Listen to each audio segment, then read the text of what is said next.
In Waves. This was really interesting. One of the cool aspects of this that I thought was fascinating was how the filmmakers chose to tell the story by giving us the author and then kind of having that screenplay come to life. We were seeing what she was typing rather than just having an actress sitting at a typewriter typing out the words. They brought all of that to life. 3D, it was right there. So I thought that that was really, really cool. The cinematography in this was just amazing.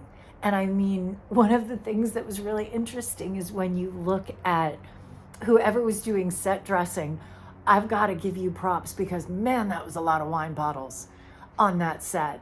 But I thought that the acting was really good. I thought that the story was really intriguing. Nice job. In Waves, I liked how they were able to bring to life the words of the writer, and we could see how what she imagined is being realized, like her fantasy of this romance, but also her fantasy of being a writer in general in a culture where it's not seen as acceptable to want a creative career. And you see this evident in the VO throughout, which sounds like it could be her father's voice, filling her with doubt, telling her, this is not what you need to be doing. Um, and you could see her self-doubt is fueled by how he feels about her art and also likely how he feels about who she chooses to love. I mean, this is a beautifully artistic piece. And at the center of it all, it is really about someone conquering their fear. And so it leaves you with a very powerful message. In Waves. I like the title. I think it goes really well with the theme of this. And so much was accomplished in this, the amount of time of this short. I thought it was an interesting perspective with her being the writer and what's really going on in her head. And being able to see that and go back and forth because, of course, in the very first, I think it was at least the first scene, you didn't know that was what was happening. So I really liked that a lot. It was kind of an element of surprise as well. And it kind of made me think of, when she kind of started writing it and then, deleted some of it and rewrote it. It's like, your story is yours to write and rewrite. It's not written in stone.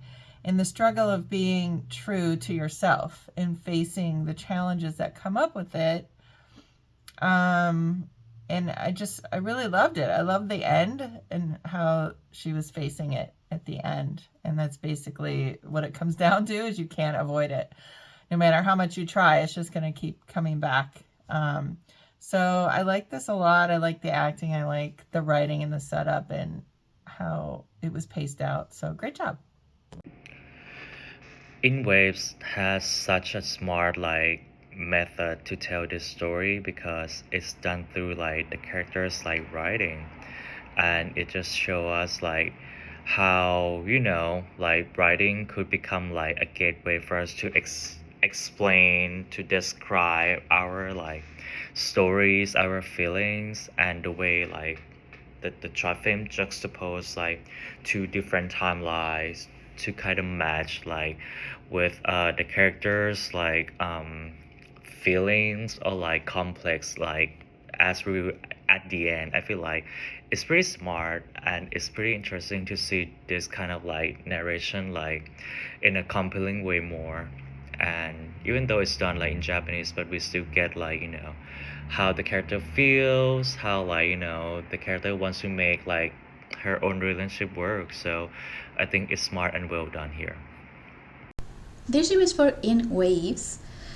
I enjoyed this film a lot. It's quite original, both in the format and then we have a terrific script. And then the special effects that are so simple and so important to the story. A mix of romance and sci-fi. It's brilliantly performed and totally creative and actually very cryptic too. I enjoy trying to identify what's happening and the different situation with what's going on and why is she writing, and it's just very engaging. I enjoyed it.